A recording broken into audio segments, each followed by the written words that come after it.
NFL superstar Brandon Marshall speaking out about the concussion issue in football, saying it's worth the risk.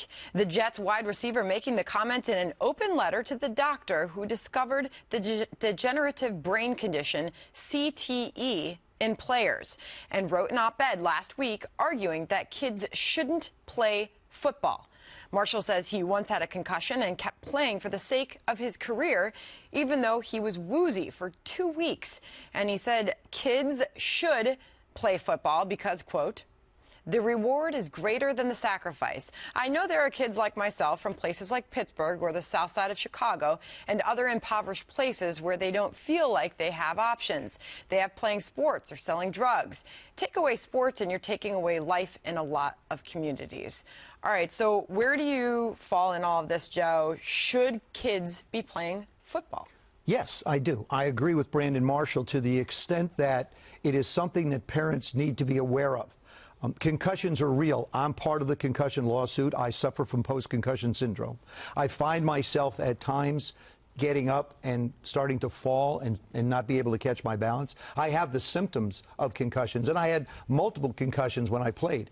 But it's a choice that players make. I think from a professional standpoint, you choose to play. High school, you choose to play.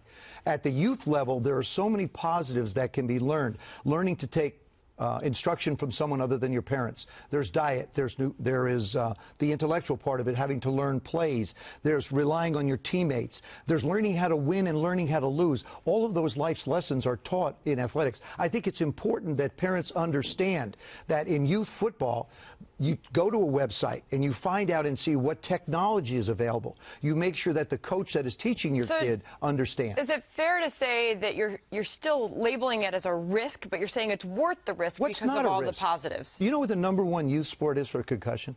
Soccer. Right. It's soccer. So, when Brandon directed that to the doctor, he said that kids should not participate in contact sports. Is soccer a contact sport? Mm-hmm. Absolutely. Oh, it is? I say so. You're in contact with that ball. The ball contacts your head. You know what I'm saying. Yes. You have children. What do you think about this? I mean, young kids don't know they're taking on these risks. It's one thing at the professional level to be knowing you're taking on a risk to your body. It's a conversation we have in Texas all the time because the parents, even the chiropractors and those in the medical profession, say that the kids shouldn't play tackle football until they're in high school, 8th grade, but then their son or their kid gets to be about 5th grade, 6th grade, and all of a sudden they're like, well, maybe we'll do it. I think as long as, and I do think 5th grade, 6th grade, they know, like, look, this is the risk, and like Joe said, it is a lot higher risk in soccer. If you're horseback riding, you have a risk of breaking your neck. There's nothing that's going to keep them completely safe. Right. You just have to mitigate the risk by finding, like you said, the good coach, the techniques, the referees, the association that's going to make sure that they're not doing illegal moves. The technology that's available out there now is so different. Let's have safety on the couch here, because I mean, I had a helmet that had rawhide in and a rubber stopper in the middle. Oh my goodness gracious! Oh yeah, that's all it was. It was a band around here, rawhide down, and a rubber stopper at the top. So, but it was just a party hat. It was a shell. A party. It was a party hat with a face mask. That would have been. Wow. You know, when I hear you speaking about the residual effects, though, on your life now, and I know you to be so, look, I don't want to debate you. Crisp-minded Joe.